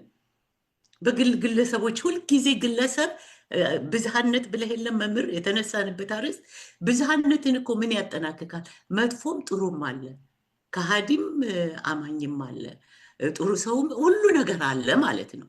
ግን ሁልጊዜ የሰለጠነ ህዝብ ምንድን ነው የሚያደርገው? አዎንታዊውን እያጎላ አሉታዊው ህይወት እንዳይቀጥል፣ አሉታዊው የበላይነት እንዳይይዝ፣ መጥፎነት የበላይነት እንዳይይዝ እንጂ በሰው ባህሪ ውስጥ እነዚህ ሁሉ አሉ። ለዚህ ነው እኛ ሀገር ኦኤልኤፍ እና ቲፒኤልኤፍ የተፈጠሩት። ለዚህ ምቹ የሆኑ የምንላቸው ለዚህ አሉታዊ ተግባር የተመቹ ስለሆኑ፣ ስለዚህ የትምህርት ስርዓቱ መቀየር አለበት። ይህ ስርዓት መቀየር አለበት ነው እንግዲህ በእነ ብርሃኑ ነጋ የሚሆን አይደለም። ስርዓቱን ለመቀየር ምንድን ነው ማድረግ ያለብን? አንድ ከግንዛቤ ያለን ሰዎች ኦልሬዲ እንደኛ አይነቱ ማለት ነው አማራው ምን እንደሆነ ጠላቱ ማን እንደሆነ ለምን እንደተነሱብን ካወቅን ወደሚቀጥለው እንውሰደው። እየጠበቅን ያልነቃው ዝም ብሎ እንደገና እየነቃ እዛው እየዳከርን በችግር ውስጥ ብዙ ጊዜ መቆየት ችግሩን እንዳትፈታ ያደርጋል። እንደ ልማድም ይሆናል። የሚገርማችሁ እኛ የምንለው አለ በእኔ ሙያ አንትስ የምንላቸው አውቶማቲክ ኔጌቲቭ ቶትስ። ብዙ ጊዜ ዝም ብለህ ስታላምጥ ከኖርክ አንድን ችግር እንደውም ሳታስበውም ሳታውቅም አውቶማቲክ ይሆናል። ያ ኔጌቲቭ ያ ጨለማዊ ወይም አሉታዊ አስተሳሰብ የበላይነት ይኖረዋል። ከዛ በኋላ እንትንህን አክቲቪቲህን ብሄቪየርህን እንትን ይላል። ስለዚህ አስተሳሰባችን ከመጨቆናችንም እኔም ወደው ሰው አለ ስቲቭ ቢኮ የሚባል ነበረ፣ የሳውዝ አፍሪካ ታጋይ። ምንድን ነበር የሚለው? ለጠላትህ ዋናው ድል የማድረጊያ መሳሪያው ያንተ አእምሮ ነው ይላል። ያንተን አእምሮ ከያዘ በኋላ በቃ የሚጫወቱት በእኛ አእምሮ ላይ ነው ማለት ነው። ስለዚህ አንዳንዴ መወያየቱ ሁሉ ነገር ጥሩ ሆኖ በተለይ አሁን የጀመርነው ትዕግስት እንዲኖራቸው ብዬ ነው ወገኖቻችን። ጊዜ እየወሰዱ በተለይ የሚታገለው ኃይል ሁልጊዜ ትንሽ ሰው ነው እንዲያዳምጡና ይሄ የምንወረውራቸው ነገሮች ወደ ተግባር እንዲተረጎሙ ነው። መፈላሰፍም ተገቢ ነው፣ መራቀቅም ተገቢ ነው፣ ሳይንሳዊ እሱ ሁሉ ያስፈልገናል። ገባ? እንደገና ትንሣኤ የኢትዮጵያ የሬኔሰንስ አለ አይደለም? ትንሣኤ በፍልስፍና በሃይማኖት በእውቀት በሳይንስ መበልጸግ አለብን። ቢኮዝ ነበሩን። ግን አሁን ደግሞ የህልውናና ኢትዮጵያን የማዳን ስራ ስላለ ለዚህ እንዲጠቅም ነው እኛ የምንለው ለማለት ነው ህዝቡን። አሁን እህት የሚያነሳችው አንድ ጥራት መኖር አለበት። በኮሎናይዝድ ሜንታሊቲ አይቀየርም። መጽሐፍ ቅዱስ ሆዜ ምንድን ነው በአማርኛ? ሆዜ ውስጥ አለ ሆሴ ነው አይደል? ሆሴ የህዝቤ ባለማወቁ ራሱን ባለማወቁ ጠፋ ይላል፣ በእውቀት ማነስ ጠፋ ይላል። ኦኬ፣ የኛ ጥፋት ከዛ ነው ብዬ ነው የምነሳው። ሌሎች ነገሮች የፐርሰናል ድክመት ምናምን በአንዳነት ተቀጣ ሁሉ አለ። በራስን አለማወቅ ራሳችንን ካለማወቃችን ነው ዛሬ ኢትዮጵያም አማራውም እዚህ የደረሰው። ራስን ማወቅ ማለት ምንድን ነው? እንዴት አድርገን ነው ትንሽ በትንሽ የምንሄደው? ስለዚህ እነ ፋኖን እንበል አማራው አንድ በራሱ ቅድም ወይዘሮ ጽጌረዳ ኮት ያደረገችው ሁልጊዜ የምለው በራስ መተማመን የምለው በራሳችን ከተማመንን በውስጣችን ያለውን ኃይል የመጠቀም ችሎታ አለን። በውስጣችን ያለው ኃይል ደግሞ ጥንታዊ እውቀት፣ መንፈሳዊ እውቀት፣ ታሪካዊ ጀግንነት ከቅድመ አያቶቻችን ይዘን የመጣ ነው። የ30 የ40 ዓመት የወያኔና የኦሮሞ እንትኖች ብልሹ አስተሳሰብ ያላቸው የሚቀይሩን አይደሉም፣ ጊዜያዊ ናቸው። እና ይሄ ፍሬምወርኩንም የሚያስቀይረንም አይደለም። ቅድም አንተነህም ብለዋል፣ መምህርም ደግመዋል፣ ዶክተር ሰለሞን ያነሳ እራሳችን አዲስ ፍሬም መፍጠር እንችላለን፣ አዲስ የትግል ሜዳ መፍጠር እንችላለን። እና ያ እምነት ይኑረን ለማለት ነው። ይቻላል። እና ጠላቶቻችን ሌላው ፍርሃት በጣም በዝቷል፣ በጣም በዝቷል። የኢትዮጵያ ምሁር ላይ ምን የምትለው ፍርሃት ስል ምንድን ነው? የሀሳብን ጥራት በድፍረት አንናገርም፣ በቦልድነት አንናገርም። ምንድን ነው? ምክንያቱም ተሳሳትኩ ምን ሆናለሁ? ካልተሳሳትኩ ግን 1-2 እርምጃ ትግሉን ወደፊት ይወስድልናል። ስለዚህ በጣም እንደውም አንዳንዴ ተው የአማራ ጨዋነት የኢትዮጵያ ጨዋነት አትበሉላለሁ። የኢትዮጵያ ጨዋነት የምንለው አንዳንዴ አሉታዊ እንትን አለው። የአማራ ጨዋነት የምንለው አሉታዊ ውጤት አለው። እስቲ ግደለም ይበሉ፣ እስቲ የት ይደርሳሉ፣ እስቲ ግደለም ለነሱ ይሁን በማለት ራሳችን ጎጂ እናደርጋለን። ስለዚህ አዲሱ አንድ ተጨማሪ ነገር ቅድም ወይዘሮ ጽጌረዳ ላለችው ምን ማድረግ አለብን? በጣም ግልጽ የሆነ ቆራጥነትን የሚያሳይ ትክክለኛ መንገድ ይዘን መጓዝ አለብን። ለዚህም የተነሱ ነጥቦች አሉ።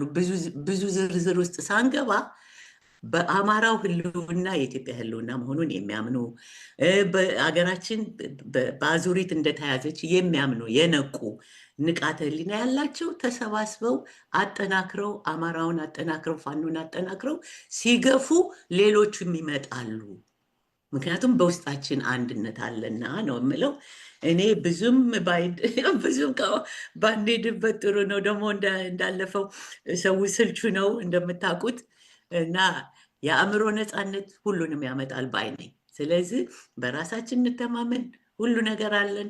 ቅድም እንዳለችው ጽጌረዳ ወደኋላ ማነው ሌላም ሰው ብሎታል፣ ትራይባል እንትን ወደኋላ ተመልሰን ይሄ መሆናችን ራሱ ያስደንቃል። ኢትዮጵያውያን በአሁኑ ጊዜ በጎሳ መነጋገራችን ይህ ማለት ግን እነ ቲፒኤልኤፍ ከኢትዮጵያ ነፃ እንወጣለን ኢትዮጵያን እናፈርሳለን የሚለውን መፈክር ሳያነሱ እነ ኦኤልኤፍ ኢትዮጵያ ጠላታችን ነች ከእሷ እንገነጥላለን ብለው ለውጭ ኃይል የሚሰሩትን እንትን ከሚሰሩት ጋር አንድ አይደለንም። ይሄ አንዱ የመነሻ ሀሳብ ነው መምህር፣ አንድ አይደለም። ይሄ ማለት አማራው ችላ በሉ ለማለት አይደለም። አማራው በአማራነቱ ብሔርተኛ ማለትም የለብንም። የአማራም የለም ብሔርተኛ፣ የኢትዮጵያም ብሔርተኛ የለም። ብሔር ኢትዮጵያ ነች፣ አገር ነች። ግን አማራነት ማለት እንችላለን። በአማራነታችን የሚደርሰው ጥቃትን ማስወገድ፣ ለዛ መታገልና በዛ መልክ መጓዝ ችግር የለውም። ያ ማለት ግን ልክ እነሱ እንደሚሉት ሊበሬሽን ፍሮንት ብለው እስከ የማያቆሙ ኃይሎች ጋር በምንም አይነት ከጠላትህ ጋራ ምንድን ነው አንድ ሰው ባለፈው እቃ ከሰረቀው ጋራ በሬን ከሰረቀው ይሁን እቃን ከሰረቀው ጋራ ሌባ ጋራ ፍለጋ እንደሚሄድ ነው ብሎ አንድ ቦታ አንድ ሰው ሲተርት ሰምቻለሁ። እና ከሚገሉን ሰዎች ጋራ ይሄ የደካማነት እንጂ ይሄ ቅድም ያለው የኢትዮጵያ ጨዋነት የአብሮነት የምናምን አይደለም። እንደውም ለነሱም እንጠቅማለን። ፈርም የሆነ ጥርት ያለ በእውነት ላይ የተመሰረተ አቋም ስንይዝ በኦሮሞ ተራው ህዝብ ውስጥ በሌሎችም በሶማሌም ኦልሬዲ ደግሞ አፋሮች አሉ። የነሱም ይቀሰቀሳል እንጂ ለዝብ አድርገን ሁልጊዜ አፒዝ ማድረግ፣ ሁልጊዜ ጠላትህን ለማስደሰት መሞከር የራስን ደካማነት እና የራስን ሞት መጋበዝ ነው ብዬ ነው የማስበው። እኔ መምህር እንደው የቀረን ነገር ያለ አይመስለኝም። አመሰግናለሁ። ያንተንም ወይዘሮ ጽጌረዳንም ለማጠናከር ብዬ ነው የጨማመርኩት። በጣም ጥሩ ነው። እግዚአብሔር ይስጥልን። በጣም ጥሩ ነው። አይ ቲንክ ያሬድ፣ ሰለሞን፣ ሁላችሁም ማጠቃለያ፣ ምክንያቱም ጥያቄዎች አሉን በሚቀጥለው ሳምንት የምናደርጋቸው። አይ ቲንክ በሚቀጥለው ይሄን ያላነሳነውን አንዳንድ ነገር አንስተን ከአማራ የህልውና ትግል አስቀድመው የተነሱ ስብስቦች ለህልውና ነው የተነሱት ወይስ በሰላም ሀገር ተልከው ማኒፌስቶ ጽፈው ተልኮ ተቀብለው ጠላት አበጅተው ነው የተነሱት? የምናውቀው ነው። እና የዚህኛው የአማራ ንቅናቄና የሌሎቹ ነፃ አውጪ ነን ባዮች ንቅናቄ ልዩነቱን እንደው አንዴ እናየዋለን በሚቀጥለው ይመስለኛል። ሁለተኛው ሽግግር የሚባል ነገር ስላለ ከየት ወዴት እንሻገራለን? አሻጋሪው ማን ነው? ማንን ሊያሸጋግር ነው? በየትኛው እሴት፣ በየትኛው ዓላማ፣ በየትኛው የፍትህ ርትዕ ሚዛን ነው ሰው ተሻገረ የሚባለው? ምን ሲያገኝ ነው? ምን ሲቀር ነው ተሻገረ የሚባለው? የሚሉ ነገሮችን በሰፊው እናነሳለን። እናንተ ማጠቃለያ ትሰጡናላችሁ። ቀደም ዶክተር ሰለሞንም ሌሎቻችሁም ያነሳችሁት አለ። እንዳው ለማጉላት ያህል አሁን ወያኔ የብሔረሰብ ቀኖች ይላል፣ የብሔር ልብስ ይላል፣ የብሔር ገንፎ ሹሩባ ምናምን እና ይሄንን እያለ የብሔር ገንፎ አልሰማሁም። አለ እንጂ ገንፎ አለ፣ ይኖራል። ገንፎ ቅቤ ምናምን አለ እና ያንን አቅርቦ ሲያበቃ መሬት ይወስዳል። ሰውን ዝፈኑ ብሎ መሬት ይወስዳል። ሰውን ጨፍሩ ብሎ እርስ በርስ ያገዳድላል። እና ህወሓት አሁን ኢትዮጵያን ስትይ 60 ሺህ አትሞላም። ሰው እምቢ ብል እኮ የትም አይሄድም፣ የትም እኮ አይሄድም። 60 ሺህ ሰው ብትበትኑት ከኦጋዴን ጀምሮ ሰፈር ምንም መጠበቅ አይችልም፣ ከተማ እንኳን መጠበቅ አይችልም። ነገር ግን የኢትዮጵያ ህዝብ አማኝ ስለሆነ ወገኔ የራሴ ወገን የኔ ጠላት ይሆናል ብሎ አስቦ ስለማያውቅ ሽማግሌ እያደራጀ ኑና ምሩኝ እያለ አንድ ወያኔ ሌላ 1000 ባንዳ ከየሰፈሩ እየተፈለገ ነው የተገዛው እንጂ ምንም አቅም የላቸውም። አሁንም እየሆን ያለ ነው። አማራ ክልል አሁን ሰው የሚያልቀው አንደኛ በድንቁርና ባለማወቅ፣ ሁለተኛ በእምነት በየዋህነት ለአጥፊ መንግስትን ከማክበር የተነሳ በመንግስት የኖረ ህዝብ መንግስት የምትለዋን ስም ሲሰማ ወሮ በላ መሆኑን መረዳት አይችልም። ወንበዴ መሆኑን መረዳት አይችልም። በቃ መንግስት ነው። ስለዚህ የራሱን ልጅ ሳይቀር ይገላል። አማራ መንግስት ነው ያዘዘው። ይሄ የመጣው ከሰማይ ስርዓት ነው። መንግስት የምንለው ሰማያዊው እግዚአብሔር ነው። አንኮስችነብል የሆነ ለሰው ሰው ሆኖ የሞተ ትእዛዙ ሁሉ ለሰው የሚጠቅም ነው የሰማዩ። የአማራ ስሪቱ የመንግስት ትእዛዙ ሁሉ ለሰው የሚጠቅም ነው የሚል ነው። ስለዚህ አሁን አድማ በታኝ ምናምን ባንዳ ሚሊሻ የሚባለው በእውነት ለገንዘብና ለሆዱ ብቻ አይደለም። መንግስትን ከማመኑ የተነሳ ቅድም ያ ታሪካዊ ጂኑ እያስገደደው ለተዋቀረ ሁሉ የሚገዛ ነው። ለዚህ ነው የውሸት ጳጳስም በዘር ሲመጣ መስቀሉን የሚስመው።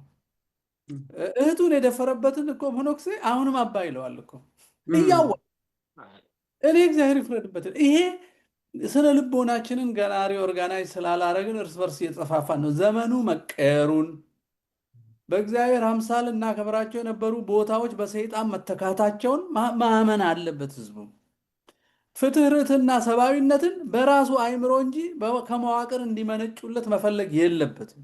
ነባር ህዝብ ከነባር ሴቱ አምጥቶ እንደገና መሰራት አለበት እንጂ ጠላት በሰራው መዋቅር ስር እርስ በርሱ መጠፋፋት የለበትም። እና አንዳንዱ መልካም ጠባያችን ነው ለጠላት ተጋላጭ የሚያደርገን የሚለውንም አስምረን ማሳየት ያለብን ይመስለኛልና ለእኔ በሚቀጥለው ሁለቱም ብናነሳ የዲሞክራሲን፣ የምርጫን፣ የሽግግርን እና ያልጨረስናቸው ጥያቄዎች አሉ።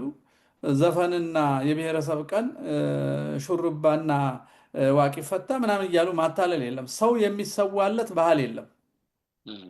ሰው የሚገደልለትና የሚፈናቀልለት ሃይማኖትም ባህልም የለም። እሱ የሰይጣን ነው። ምክንያቱም ባህሉ የተፈጠረው ከሰው ልጅ መስተጋብር ውስጥ ነው የመነጨው። ያ መስተጋብር ውስጡ ሴት አለ። ያን ሴት ህይወት ለመስጠት ነው ባህል እኮ ቅርጽ ያወጣው እንጂ እኮ በጉባኤ ወይም ምሁራን የሰጡን አይደለም። ባህል ባይ ፕሮዳክት ኦፍ አወር ኢንተራክሽን አይደለም። አብረን ስንኖር፣ ስናመልክ፣ ስንጣላ፣ ስንታረቅ ሽምግልናው ምኑም ባህል አድርገን ያመነጨ ነው። ለባህል ብዬ ይህን ቦታ አፈርሳለሁ፣ ለባህል ብዬ ከላይ እንገላለሁ፣ እዚህ ጋር እንትና ሰብሮን ነበር አሁን ሰብረናል።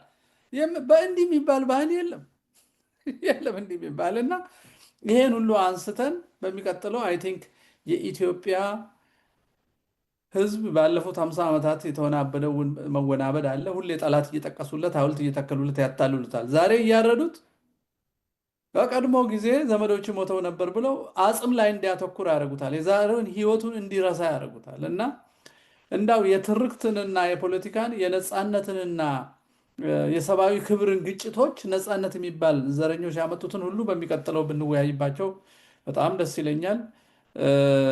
አንተነህ የማጠቃለያ ቃልህን ዶክተር፣ ከዛ መጨረሻ ላይ ያሬድ ትለንና እንዘጋዋለን ማለት ነው። በጣም ጥሩ አመሰግናለሁ መምህር። ይሄ የብሔር ብሔረሰቦች ቀን የሚባለው ሁሉን ልዩነትን በኢትዮጵያ ውስጥ ልዩነት እንዲሰፋ ከኬንያ፣ ከኡጋንዳ፣ ከታንዛኒያ የመጣ ነው የሚያስመስሉት። በኢትዮጵያዊነት አብሮ በአንድ ሴት ተዋልዶ ተጋብቶ ከአንዱ ጫፍ ወደ አንዱ ጫፍ ሂዶ የኖረውን ለመነጣጠል፣ ልዩነትን ለማስፋት ቋንቋውን ለይተው፣ አለባበሱን ለይተው፣ ሁሉን ነገሩን ለይተው ነው የሚያመጡት እና ይሄ ልዩነትን ለማስፋት ነው። እያንዳንዷ እንቅስቃሴ ኢትዮጵያ ውስጥ የምትደረግ በተለይ በመንግስትና በተቋማት ደረጃ የሚፈጸሙ በሙሉ ለዚህ አጥፊ ትርክት ተግባራዊነት እንዲያመቹ ተደርገው የተሰሩ ናቸውና አንድ ወቅት ድሬዳዋ ነበርኩና ይሄ የአማራ ልማት ማህበር ስብሰባ አለ ተብሎ ሽርጉድ ይደረጋል እና ቡና ልጠጣ ሲሄድ አንድ ባለስልጣን እንደው የማውቀው ሰው አገኘውና አንተ አማራ ዛሬ የአማራ ልማት ማህበር ስብሰባ መኖር አለበት ትገባለህ ምናምን ሲለኝ የጠላትን ድራማማ ገብቻ ልጋትም የእናንተን ድራማ ገብቻ ልጋትም ምናምን እለዋለሁ። እንደዛ እየተባባልን እንግዶች ከፌዴራል የመጡ እንግዶች ተብለው ሲመጡ አንደኛው 10ኛ ክፍል ሂሳብ ያስተማረኝ ሰውዬ ነው ያለና ከዛ አወቀኝ፣ ስሜን ስነግረው አወቀኝ። ጎበዝ ተማሪ ነበሩ። ከዛ ተግባብተን እስኪ ምንድን ነው የሚባል ብዬ ሰማሁ። ልሰማ ገባው አዳራሽ ውስጥ። ከዛ እንደዚህ እንደዚህ ተዋጦ ሞጣ ሂደን ትምህርት ቤት ሰርተን ደባርቅ እንደዚህ ጤና ኬላ ቁመን ኮምቦልቻ ምናምን እየተባለ ድሬዳዋ ላይ የሚደረገው ስብሰባ የአማራ ልማት ማህበር የሚሰራው አማራ ክልል በተባለው ውስጥ ቀበሌ ወረዳ እየተጠራ ነው ሪፖርቱ የሚቀርበው ሁሉ። ከዛ በጣም ተናድጄ እጄን አወጣሁና ህዝቡ የሚኖረው እዚህ ነው፣ የተወልዶ ያደገው ይሄ ነው። ሞጣ የሚባለውን እኔ ለምሳሌ አውቀዋለሁ ከዛ አካባቢ ስለመጣው፣ እዚህ ያለ ግን የድሬዳዋ አማራ አያውቀውም።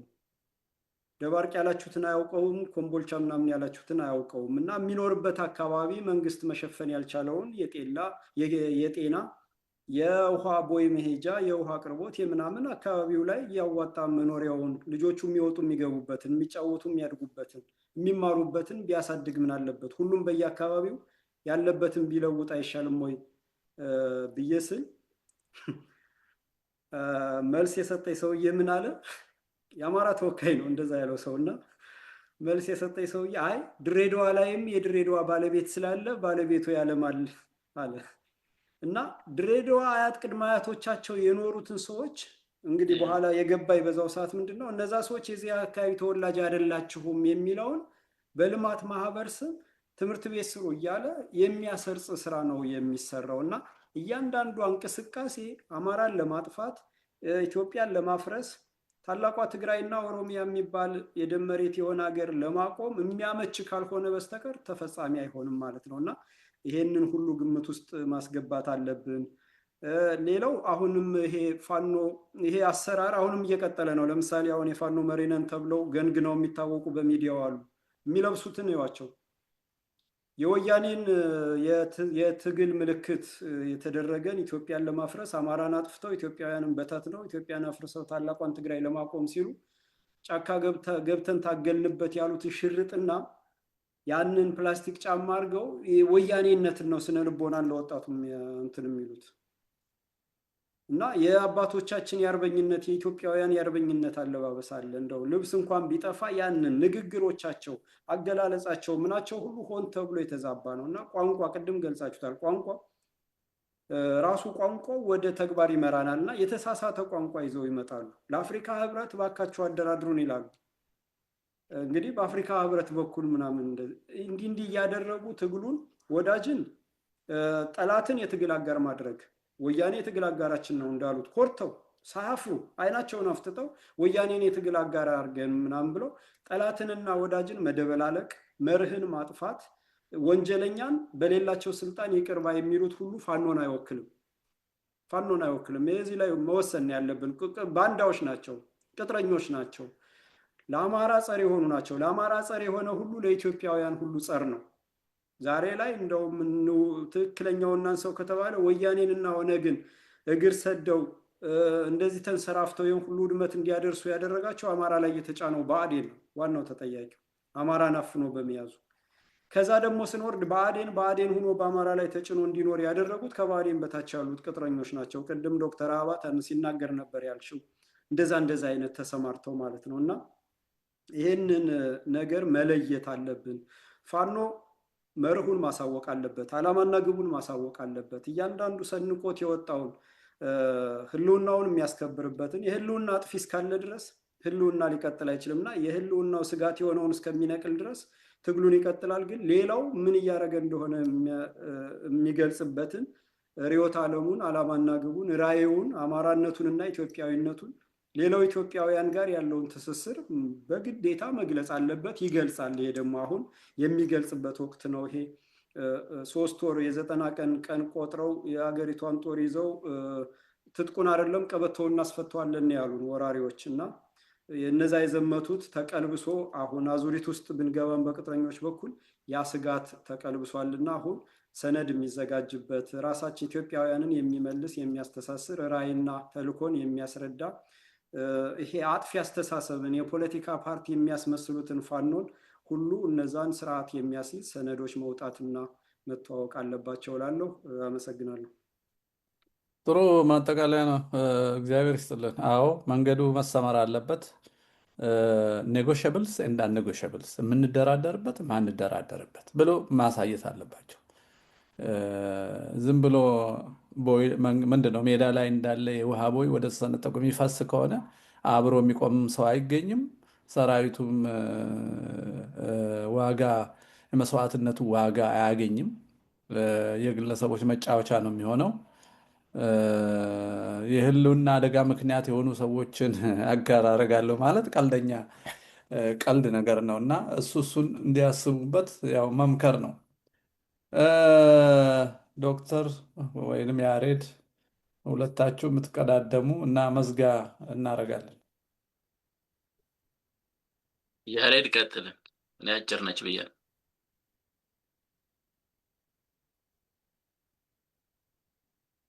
አለህ ያሬድ ወጥተሃል ወይስ? አይሰማም፣ ሚውት ነው። አሁን ቀጥል።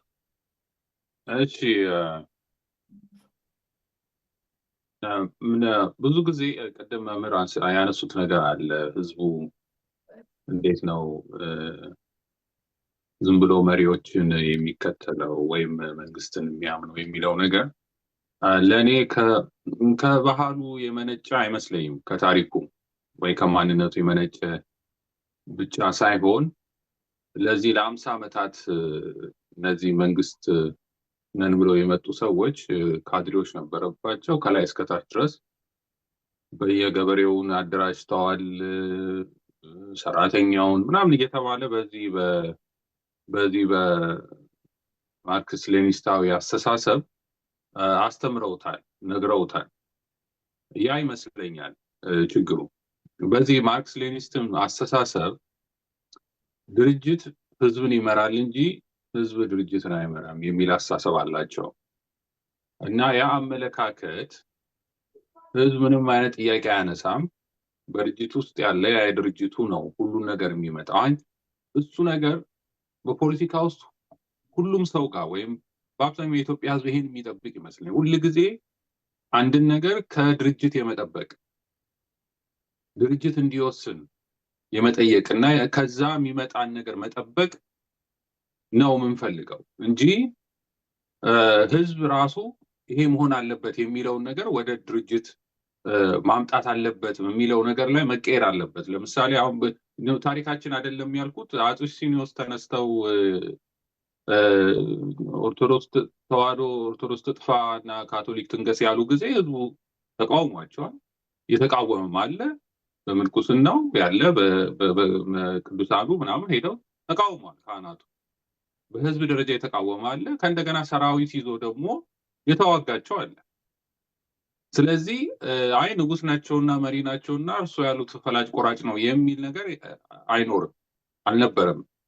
በብዙ ቦታ በሌላም ነገስታቶች እንደዚህ ውስተት የሰሩ ነገስታቶችን የተቃወሟቸው አለ፣ ህዝብ ተነስቶ ይቃወማቸዋል። እና ይሄኛው ግን አዲስ የመጣ ነው ብለው አዲስ የመጣው የዚህ ድርጅት ህዝብን ይመራል እንጂ ህዝብ ድርጅትን አይመራም ብለው በኋላ ላይ ይሄ ደግሞ እየቆየ ወደ ማዕከላዊነት የሚል አስተሳሰብ ስለነበራቸው ያ ደግሞ ዲክታተር መሪ እንዲወለድ እና ያን ዲክታተር ደግሞ እንደ ከልት እንዲታይ የሚደረግ ነገር አለ እና ከዛ በኋላ ህዝቡ በቃ መሪ ብሎ የሚያስብበት ፍልስፍና ነው። መሪ የሚለውም ነገር አስተሳሰብ የመጣው የኛ ባህል አይደለም በነገራችን ላይ። ምክንያቱም በእኛ ባህል መሪ ሳይሆን እረኛ ነው የምናውቀው። ንጉሱ እረኛ ነው ብሎ ነው የሚታሰበው። መሪ ደግሞ የሚባሉት አንድ መሪ አይደለም፣ ብዙ መሪ ነው። ልክ እንደ አይን ማለት ነው። አንድ አይን የለም ሰውን የሚመራ፣ ሁለት አይን ያለው ወይ ከዛም በላይ ነው ያለው። ለዛም አራት አይና እየተባለ ይሄዳል እና መሪ የሚባል አንድ በላይ ነው። ለዛም ሹመትም ነበራቸው ድሮ እነዚህ መሪ የሚባሉ ቀኝ ጌታ እየተባለ ከዛ ብላቴን ጌታ ምናምን የሚባሉ እነዚህ ዊዝደም ያላቸው እውቀት ያላቸው ለእረኛው አይን የሚሆኑ መንገድ የሚያሳዩ ናቸው እነዚህ ሰዎች ማለት ነው። እና የዚህኛው ግን መሪ አንድ መሪ ምናምን የሚባለው አስተሳሰብ አሁንም እያየው ስለሆነ ብዙ ጊዜ በድርጅት ብቻ ላይ ተጽዕኖ የማድረግ ከድርጅትም ደግሞ መሪ እሱ የሚለው የሚባለው ነገር አደገኛ ነው እና ከህዝብ ሀሳብ መምጣት አለ። አሁን እኔ ማምነው ይሄ ነው። እኔ ኢትዮጵያ ሀገሬ ናት ብዬ ማምን ሰው ነኝ። ሀገሬ ኢትዮጵያ ናት። የአማራም ስብዕና ታሪክም ይሄ ነው በልዩነት ውስጥ አንድነት፣ በአንድነት ውስጥ ልዩነት አለ ብሎ የኖረ ህዝብ ነው። ሰውን ከሰው ብለን የምናምናቸውን ነገሮች የሆነ ድርጅት ተፈጠረ ተብሎ ያ ድርጅት ግን በሌላ መንገድ ቢሄድ ትክክል አይደለም ብሎ ከሱ መጠበቅ የለብኝም። እኔ ነኝ ማንነቴን ማንጸባረቅ ያለብኝ፣ እኔ ነኝ ታሪኬን ማሳየት ያለብኝ። ይሄን በጋራ ነው ህዝቡ ሁሉ እየተነሳ ይሄን ነው የምንፈልገው ማለት አለበት። ህዝብ ነው እንትኖቹን መምራት ያለ እንትን ከላይ ያሉትን ወይም ድርጅቶቹን መንገድ አቅጣጫ ማሳየት ያለበት ከራሱ ፍልስፍና ከራሱ እውቀት። በእሱ በአድ የሆነ ነገር ሊይዘውበት ሊመጡ አይቻልም። ያኛው ግን ፍልስፍና የዚህ የሶሻል የማርክስ ሌኒሱ ፍልስፍና ነው። በኋላ ላይ ሁላችንንም የሆነ ነገር ከመሪ እንድንጠብቅ ከድርጅት እንድንጠብቅ ከፍ ብለን የምንጠብቅ ነገር አለ። ያ መሆን የለበትም። ይሄ ነው መንገዱ ብለን ማሳየት አለብን። በጽሁፍም በሀሳብም በውይይትም ይሄ ነው መንገዱ መሆን የሚገባው ብለን እኛንን ማሳየት አለብን እንጂ ከነሱ መጠበቅ ያለብን አይመስለኝም። ይሄ የአስተሳሰብ መቀየር አለበት የሚል ሀሳብ አለኝ እና እግዚአብሔር ይስጥልኝ። ይሄ ነው ለእኔ ማጠቃለል። በጣም ጥሩ፣ እግዚአብሔር ይስጥልን። እሺ እንግዲህ ያው እኔም ላጠቃልለው በጣም አጭር ነው የማደርገው። ያው የፋኖ ጉዳይ የተነሳ ነገር አለ። እኔም ትላንት ከዶክተር ተስፋዬም ጋር ስናገር ለማንሳት ሞክረናል። እንደውም ያልኩት እኔ ምንድን ነው የመርሆ ፍኖት እንቆቅልሽ ነው ያልነው እና አንድ ቦታ ላይ ምክንያቱም አንድ አትሆኑም እያለ ሲጠበቅ በ3 ዓመት ነው ኦልሞስት 2 ዓመት ተኩል ላይ አልፎ ነው አንድ ለመሆን እንኳን የሞከሩት። እሱንም በስነ ስርዓትም የሰመረም አይመስልም። ያ ማለት ግን በእርግጥ ደግሞ ሌላ አዙሪት ገብተን ፋኖ ደግሞ ተወግዶ ሌላ ፋኖ ይምጣ አይደለም። ያለው ፋኖ ተስተካክሎ ገብቶት ይሄ አንዳንድ ስህተቶችን አርሞ የተነሳበትን ዓላማ በግልጽ በመርህ አስቀምጦ ይንቀሳቀስ ነው። እኔ እንደዛ ነው የገባኝ እንጂ ደግሞ ሌላ እንዳይመጣ። ምክንያቱም አንዳንድ ጊዜ አሁን አስባለሁ በፊት ተገፍተው ወጡ የተባሉት ደግሞ ሌላ ፓርቲ ደግሞ መስርተው እንዳይመጡ እና ደግሞ ሌላ ችግርን ውስጥ እንዳንገባ ሌላ ብዬ ነው። እሱን ካልኩኝ እንግዲህ ምንድነው ወያኔ በተለይ ከመጣ በኋላ ከዛ በፊትም ቢጀምርም እኔ ብዙ ጊዜ አንዳንድ ጊዜ ለመግለጽ እንድሞክረው በዚህ በፊዚክሱም በኢንጂነሪንጉም ፊልድ ይረዳኛል እና በትርጉሙ ጫጫታ ኖይዝ አለ፣ ኖይዝ በጣም አለ እና ያ መልእክቱን ቀብሮታል ውስጥ። ስለዚህ እንዲህ አይነት አሁን የሀሳብ ጥራት እንደዚህ እያልን እኛም የምንሞክረው ነገር ያንን ጥሩ ትክክለኛውን መልእክት ለይተን የምናወጣበት ዘዴ ነው። ስለዚህ በቀላል ሂሳብ መልእክቱን ለጫጫታው ብናካፍለው እንደማለት ነው። ጫጫታው ከስር ያለው ሲበዛ እየቀነሰ ይመጣል ውጤቱ። ስለዚህ ይሄ ጫጫታ እንዳይበዛ ወይም ደግሞ የበዛውን ጫጫታ ከዛ ፈልፍሎ ለማውጣት ነው። አሁን እኮ የቸገረን ቅድም አሁን የምንለው እውነት ይሄ አዎንታዊ ብዙሃነት፣ ኢትዮጵያዊነት፣ ይሄ ትክክለኛው የኢትዮጵያዊነት እሴት ያለው አማራነት፣ እውነተኛ ታሪኩ፣ ሃይማኖቱ፣ እነዚህ ባህሉ በሙሉ የምናነሳቸው ነገሮች በሙሉ እውነተኛውን ነገር ፈልፍለን የምናወጣበት መንገድ ስለሚያስፈልገን ነው። ስለዚህ ከዛ አንጻር እንግዲህ መልእክቱን ከጫጫታውን ለይላለሁኝ። በዚሁ መሰረት ብንቀጥል ጥሩ ነው ለማለት ነው። አመሰግናለሁ። እግዚአብሔር ይስጥልን። ዛሬ እንግዲህ ትላልቅ ፍሬ ጉዳዮች አንስተናል፣ አነሳን እንጂ እኛ የመጨረሻውን ማህተም አናስቀምጥበትም። ሰው ግን እንዲወያይበት በር ከፍተናል።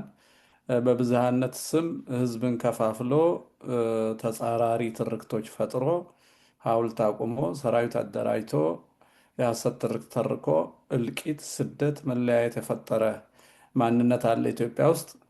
ልዩ ልዩ ማንነቶችን አመጋግቦ እንደ አንድ ብልት አካሎች ተንቀሳቅሰው ጠላትን ድል እንዲነሱ በነፃነት እንዲኖሩ እንዲዋሃዱ ያደረገ ደግሞ የብዝሃነት አስተሳሰብ አለ። አሉታዊና አዎንታዊ ያልናቸው እሱን አምጥተን አሉታዊዎቹ ስልጣን በያዙበት፣ አሉታዊዎቹ አዎንታዊውን ለማጥፋት በተሰለፉበትና የውጭ ድጋፍ ባገኙበት ሁኔታ ውስጥ የተነሳው የአማራ የህልውና ትግል ራሱን ጠላቶቹን ሳያስመስል እንዴት አድርጎ ብዝሃነትን እና ደግሞ ለህልውና አደጋ ተመርጦ የተጋለጠውን ማንነት አጉልቶ እንዴት ይሂድ፣ ያን ዱዋሊዝም እንዴት አድርጎ ይጫወት ብለን የራሳችን አስተያየት ሰጥተናል።